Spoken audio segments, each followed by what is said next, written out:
We're just talking to escorts, and here are some more hits and misses from the earnings calendar. Amar Ambani of IIFL joins in to talk about them.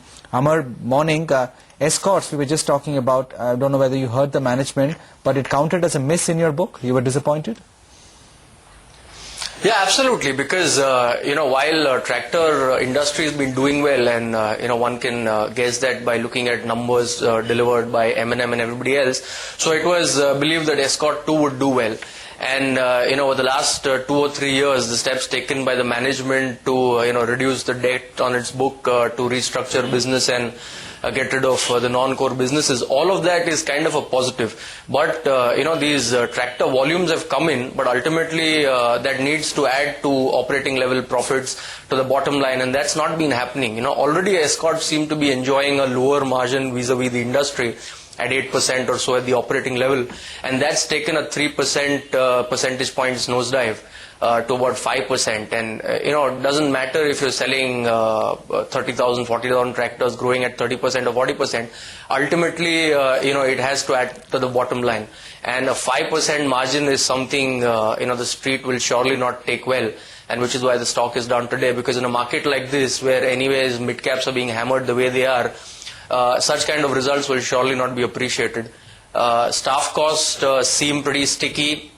Raw material prices, like you pointed out, have affected all auto companies, but some of them have been in a position to take price hikes. But in the tractor segment, I guess, trying to add to market share, Escorts chose not to take that price hike.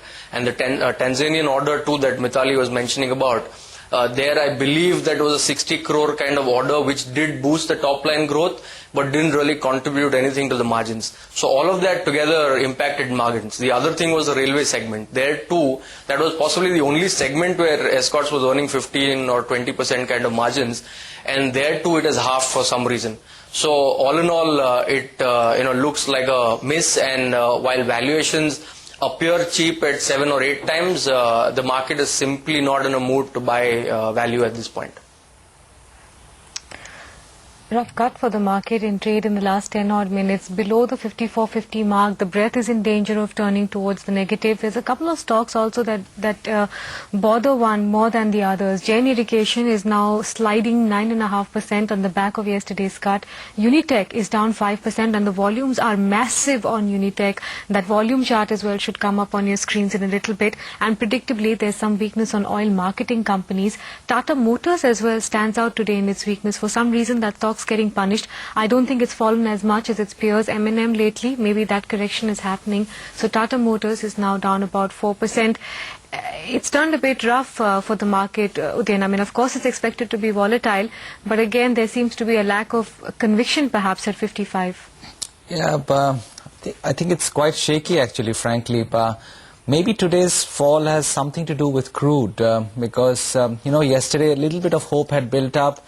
And this morning we walked in watching Brent crude at $100, and that on the margin might have led a little bit of selling pressure, because, now you just need an excuse to sell India globally, and you just got one more this morning at $92 crude, and that might have triggered off some of the sales. But also I think every opportunity on the way up is being used. Even if you get 50 points of a rebound, that gets sold into for a lot of people who might have not participated on the short side. So it's become that kind of a rally, that kind of a market from a trading point of view, where people just want to short every kind of an up move, not even calling it a rally. So the orientation has changed, and from the global guys, I think incessant selling. On your point on Jain Irrigation, I think that's also a stock where there was quite a bit of institutional holding. So some of these larger mid-cap names, like non-index names like XI, Jain Irrigation, are considered, United Phosphorus, are considered blue chips, and therefore they have some institutional holding. The results were disappointing. There's a fairly grey kind of a DVR plan that they've come up with, which was a little baffling. And all of that has taken the sheen off. But you can see how sharp it corrects. 25% of the market cap of Jain Irrigation is gone in the last 3 or 4 sessions, I think.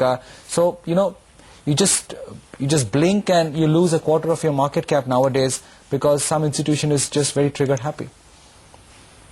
Markets getting sliced back as well. Amar, we were also speaking with the NALCO management, and those numbers as well are a miss this time for you? Yeah, rising commodity prices should be helping most integrated metals players, but that's not been the case with NALCO. In fact, we expected profits to be in the range of 300-310 crores, but they actually turned out to be 256 crores or so. So major miss on the bottom line front. The expectation was that with the new smelter capacity coming in, you will have a lot more volume in aluminium, and realizations of course are higher, and therefore a bigger bottom line than what was reported. But we don't know the details as yet, so we don't know whether there was a maintenance shutdown, whether there was a heavy inventory build-up and that was the reason for the lower sales. But on the alumina front, the sales have been down by 40% or so. On the aluminium front, production is down by possibly 5% or so. Around, it's kind of a flat production, and that has kind of not really taken the sales growth anywhere. Along with that, EBITDA margins stay where they were. They've got some respite there because of better fuel supply from Coal India, but employee costs have gone up. So all in all, again, with the surge in interest costs and everything else, the bottom line hasn't really delivered. So all in all, a miss for NALCO as well. You were not particularly enthused by the hotel leader numbers either, Amar. Yeah, the last quarter is a seasonally weak quarter, but this one is a strong quarter, and therefore, at least in this quarter, there was expected to be a 15 or 18% kind of sales turnover, which would then deliver that consensus sales growth of possibly 19% or 18% for this year, but that doesn't seem to be coming in.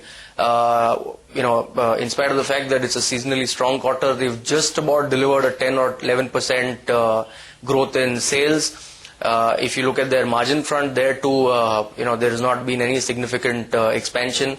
Occupancy rates, we reckon, have gone up a bit, but the ARRs continue to be under pressure. So while we believe that the worst is over for this sector, the recovery might be a very, very gradual one, spaced out over the next 2 or 3 quarters, and therefore based on valuations which are currently at 20-22 times, it doesn't seem like there is much of room on the upside for this stock. Thanks, Amar, for joining in with your hits and misses for the market. The morning is a miss for sure. It's not a hit at all. In fact, it's off 100 points plus from the top of the day. I mean, we started the day at about 54.30, 55.30, 55.40, and we've got pegged back to 54.30. In fact, we are trading at the lows of yesterday, 54.35. This is the low that we hit in the morning yesterday, around 54.35. And despite the pullback, we've got right back to those kind of levels. That's the problem with this market. That's it on Bazaar. Thanks very much for watching. Keep watching because the screen is looking quite shaky today.